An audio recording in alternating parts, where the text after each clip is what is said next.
बड़ी खबर हम आपको बताने जा रहे हैं। सूत्रों के हवाले से खबर आ रही है, नई सरकार का एक्शन प्लान तैयार हो गया है।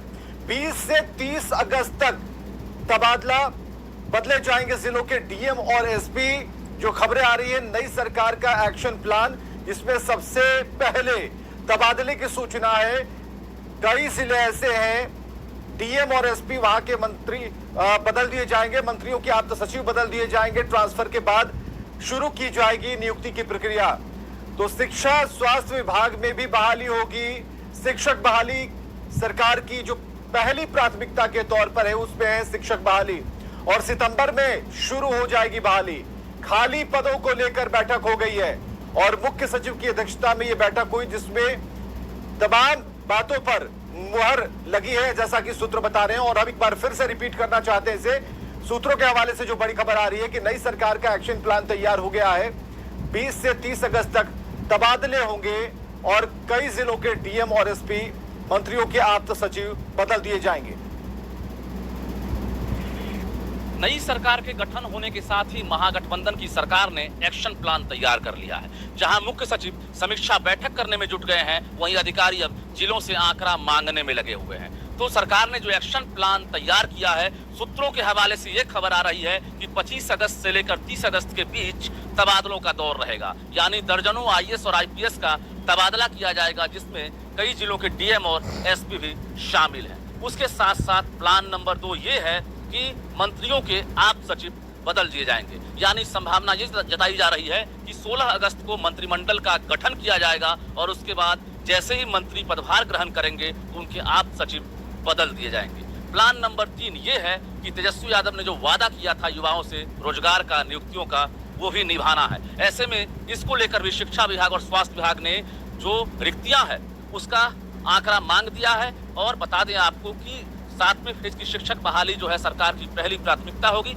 यानी बड़े पैमाने में सितंबर माह में शिक्षकों की बहाली की जाएगी। उसके साथ साथ स्वास्थ्य विभाग ने भी तैयारी शुरू कर दी है। सितंबर महीने में लगातार नियुक्तियों का और रोजगार का दौर रहेगा और कहा यह जा रहा है कि स्वास्थ्य और शिक्षा में भारी पैमाने पर, बड़े पैमाने पर नियुक्तियां की जाएगी। रजनीश कुमार, न्यूज़ 18, पटना। और रजनीश हमारे साथ फोन लाइन पर है। सूत्रों के हवाले से रजनीश, कई बड़ी खबरें आ गई, जिसमें अभी मंत्रिमंडल का विस्तार होना बाकी है, लेकिन जिस तरीके से कल ही आपने सूचना दी कि पेपर्स मंगाए जा रहे हैं, शिक्षा विभाग के भी कई जो नियुक्तियों वाले आंकड़े हैं, उसे डेटा को मंगाया जा रहा है। ऐसे में आज इस खबर पर कितनी पुख्ता तरीके से मुहर लग रही है? बिल्कुल, देखिए, कल ही नीतीश कुमार ने लोगों से मुलाकात की थी, जिसमें बड़ी संख्या में युवा थे। तेजस्वी यादव से जो मुलाकात करने वाले हैं उसमें भी युवा हैं। सभी ने वादा गिनाया कि आपने ये वादा किया था। निश्चित रूप से तेजस्वी ने ही वादा किया था कि रोजगार और नियुक्तियों का दौर रहेगा, उनकी सरकार बनेगी, तो वो दौर आ गया है।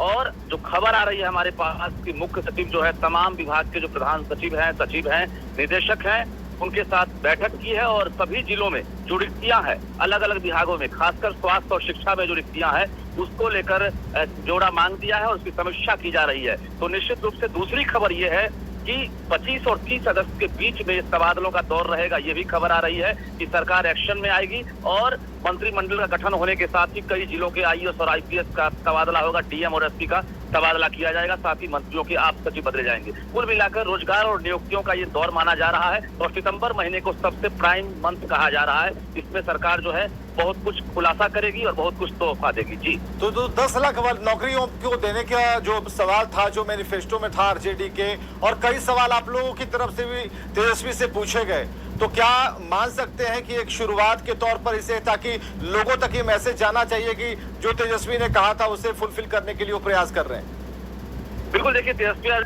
किया था वो सवाल भी पूछा गया है। उन्होंने कहा कि फेज बाय फेज जो है हम नियुक्तियां करेंगे, संविदा आधारित नियुक्ति हो या फिर अस्थायी नियुक्ति हो, लेकिन नियुक्तियां होंगी।